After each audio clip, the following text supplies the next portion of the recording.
የባሶ ሊበን ወረዳ ምክትል አስተዳዳሪ አቶ ሙሉ ሀብት አዳም በመትከል ማንሰራራት በሚል መሪ ሀሳብ የተጀመረውን የአረንጓዴ አሻራ መርሃ ግብር በማስቀጠል ህዝቡ በነቂስ ወጥቶ እየተከለ ነው ብለዋል። ህዝቡ በባለቤትነት የተከለውን ችግኝ በባለቤትነት እንደሚጠብቀውም አሳስበዋል። ሙሉ ሀብት አዳም እባላለሁ፣ የባሶ ሊበን ወረዳ ምክትል አስተዳዳሪ።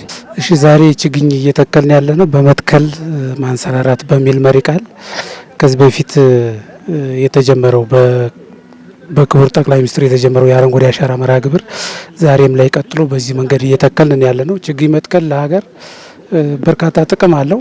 ችግኝ የምንተነፍሰው አየር ነው፣ መድኃኒት ነው፣ ምግብ ነው። በአጠቃላይ አረንጓዴ አሻራ ሁሉም ነገር ስለሆነ ህዝቡ በነቂስ ወጥቶ እየተከለ ያለበት ሁኔታ ነው ያለው። ይሄ ደግሞ መቀጠል አለበት ብዬ ያስባለሁ። እንግዲህ ህዝቡ በነቂስ ወጥቶ ሲተክል ባለቤት መሆኑን ያሳያል። የተከለበት አካባቢ ደግሞ በጎርፍ እና መሰል ነገር የተጎዳ መሬት ከመሆኑ ጋር ተያይዞ ከዚህ በላይ እንክብካቤ የማይደረግለት ከሆነ ቀጣይ እዚህ አካባቢ ለመኖር የሚያስቸግር ስለሚሆን ችግኙንም መንከባከብ መሬቱንም መንከባከብ ስለሆነ የበለጠ ትኩረት እንዲሰጠው ያደርገዋል። ከዛ ውጭ ህዝቡ ባለቤት ሆኖ ነው የተከለው። ባለቤት ሆኖ ጥራጥሯል። በቀጣይም እንደሚጠብቁት የሚያሳይ ነገር አለው።